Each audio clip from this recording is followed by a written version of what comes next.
नमस्कार दोस्तों, कैसे हैं आप सभी?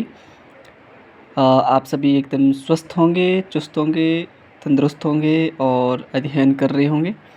आज एक और पुस्तक का रिव्यू करने जा रहा हूँ मैं और मैं उन्हीं पुस्तकों का रिव्यू करता हूँ, उन्हीं बुक्स का रिव्यू करता हूँ जो मैंने पढ़ी हैं या जिन्हें मैं पढ़ रहा हूँ।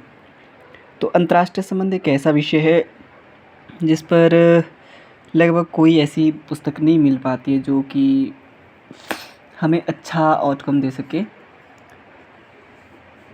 तो इस विषय के लिए यदि हम सैद्धांतिक पक्ष की बात करें, थ्योरेटिकल किसी विषय का यदि हमें पकड़ अच्छी रखनी हो तो उसके सैद्धांतिक पक्ष को सबसे पहले पक्का करना चाहिए या पढ़ना चाहिए या उसकी जानकारी हमें होनी चाहिए। और राजनीति विज्ञान में जो अंतर्राष्ट्रीय संबंध है, जो धीरे धीरे अब वैश्विक राजनीति बनता जा रहा है, अंतर्राष्ट्रीय संबंध अब कम यूज़ हो रहा है धीरे धीरे, तो अब कहीं ना कहीं ये वैश्वीकरण की ओर बढ़ रहा है, जैसे ग्लोबल पॉलिटिक्स की और इसका नामकरण शुरू होने जा रहा है। लेकिन फिर भी ये अभी भी प्रासंगिक है अंतर्राष्ट्रीय संबंध। तो इसके कुछ जो सिद्धांत हैं, जो थ्योरीज़ हैं, जैसे आईआर में यथार्थवाद हो गया, नव यथार्थवाद वगैरह हो गए, तो ये सारी चीज़ें इस पुस्तक में हैं, इस पुस्तक के अंदर हैं ये सारी चीज़ें। इस पुस्तक को आप देख सकते हैं, बहुत अच्छी लिखी हुई है हिंदी माध्यम के छात्रों के लिए। हिंदी माध्यम छात्रों के लिए अध्ययन सामग्री बहुत कम है, तो ये वाली पुस्तक सैद्धांतिक परिप्रेक्ष्य में बहुत अच्छी है। कोई अच्छा अध्ययन करना चाहता है, लंबे समय के लिए अध्ययन करना चाहता है, तो ये पुस्तक बहुत अच्छी है। इसमें अवधारणात्मक समझ आपकी बहुत अच्छी तरह से विकसित होती है। चलो इसकी पुस्तक की हम विषय सूची को देखने की कोशिश करेंगे ताकि आप समझ सकें कि आपको ये पुस्तक लेनी चाहिए या नहीं लेनी चाहिए। तो इसकी विषय सूची में इस पुस्तक को जो लिखा है वो लिखा है प्रोफेसर अजय कुमार जी ने, जो कि असिस्टेंट प्रोफेसर थे 2009 के आसपास शायद, देशबंधु कॉलेज दिल्ली विश्वविद्यालय में। आज तो शायद प्रोफेसर हैं। और वीना कुकरेजा जी ने इसकी जो भूमिका है उसको लिखा है, इंट्रोडक्शन को लिखा है। तो इस चीज़ को आप देख सकते हैं। तो जो पहला जो विषय है इसमें यथार्थवाद है, जिसमें कि यथार्थवाद के विषय में परंपरागत यथार्थवाद का विचार, परंपरागत यथार्थवाद का विकास, आलोचना और विश्व राजनीति की अराजकतावादी संरचना, केनेथ एन वॉल्स के विचार, यथार्थवाद और नव यथार्थवाद की आलोचना, संरचनात्मक यथार्थवाद, आक्रामक यथार्थवाद, समकालीन यथार्थवाद की संरचनात्मक यथार्थवाद की चुनौतियाँ, निष्कर्ष।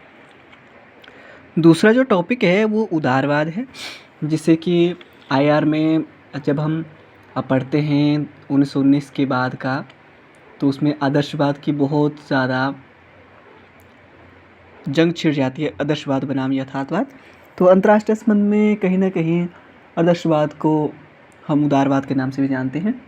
तो उस चीज़ का अध्ययन यहाँ अच्छे से बताया गया है, अंतर्राष्ट्रीयवाद में उदारवाद के महत्व। और उसके बाद नव आदर्शवाद के बारे में बताया गया है, और नव उदारवाद बनाम नव यथार्थवाद जो डिबेट चलती है, नियो की डिबेट चलती है, उसको बहुत अच्छे तरीके से इसमें वर्णन किया गया है। और तर्कवाद में इसके अंतर्गत इंग्लिश स्कूल का वर्णन किया गया है, जिसे इंग्लिश स्कूल है जो कॉन्सेप्ट लगा है आईआर में हमारे को, तो उसका वर्णन तर्कवाद में बहुत अच्छी तरीके से किया गया है। उसके बाद मार्क्सवाद का वर्णन किया गया है। मार्क्सवाद के बाद इसमें ग्रामशीवाद और आलोचनात्मक सिद्धांत जैसे क्रिटिकल थ्योरी और नव मार्क्सिज्म की बात करते हैं, वो बहुत अच्छी तरह से दिया हुआ है। आलोचनात्मक भाग हम अलग से भी दिया हुआ है। और रचनात्मकवाद, उत्तराधुनिकतावाद, नारीवाद की जो 4 लहरें अब तक हो चुकी है, और पर्यावरणवाद और अंतर्राष्ट्रीय संबंध, और अंततः पैराडाइम विवाद, परिशिष्ट में प्रत्यक्षवाद और उत्तर प्रत्यक्षवाद और खेल सिद्धांत का वर्णन भी इस पुस्तक में किया हुआ है। और ये पुस्तक बहुत अच्छी शैली में लिखी हुई है, मतलब इसे सरल भाषा में लिखा हुआ है, अच्छे सुबोध भाषा में लिखा हुआ है, जिसमें कि विषय के विशेषज्ञों और विद्वानों के विचार भी अच्छी तरह से दिए हुए, उनकी पुस्तकों का वर्णन किया हुआ है। और बहुत सारी चीज़ें मैंने यहाँ से पहली बार पढ़ी, जो कि मुझे किसी भी अन्य पुस्तक में नहीं मिली। बहुत सारे विचारक हैं जो मैंने किसी और पुस्तक में मुझे नहीं मिले, लेकिन इसमें बहुत सारे थिंकर, विचारक, उनके सिद्धांत, उन्होंने क्या कहा, वो सारी चीज़ें मुझे देखने को मिली।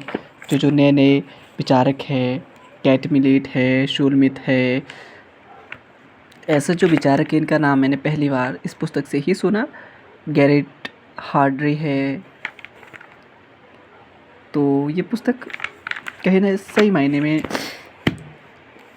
गागर में सागर भरने का काम करती है। अंतर्राष्ट्रीय संबंध के सिद्धांतों के लिए सबसे मोस्ट इम्पॉर्टेंट पुस्तक है। इस पुस्तक को आप खरीद सकते हैं, देख सकते हैं, यदि आपको अच्छी लगे तो। हालाँकि जो पढ़ सकता है उसके लिए अच्छी है, और जिसको एग्ज़ाम निकालना हो तो उसके लिए थोड़ा-सा टफ़ है, क्योंकि ये पुस्तक सिर्फ़ सैद्धांतिक पोर्शन को कंप्लीट करती है और उसमें बहुत डीप है इसमें दिया हुआ। जिसने बहुत अधिक जानना है तो उसके लिए काफ़ी है, लेकिन जो सिर्फ़ एग्ज़ाम पर्पज़ से पढ़ना चाहता है उसके लिए ये पुस्तक अच्छी नहीं है। Thank you. अच्छे से आप तैयारी कीजिए, और आपको ये वीडियो कैसा लगा ये भी कमेंट करके बताइए, और यदि अन्य बुक्सों का भी आपको रिव्यू चाहिए तो कृपया करके कमेंट में बता दीजिएगा। Thank you.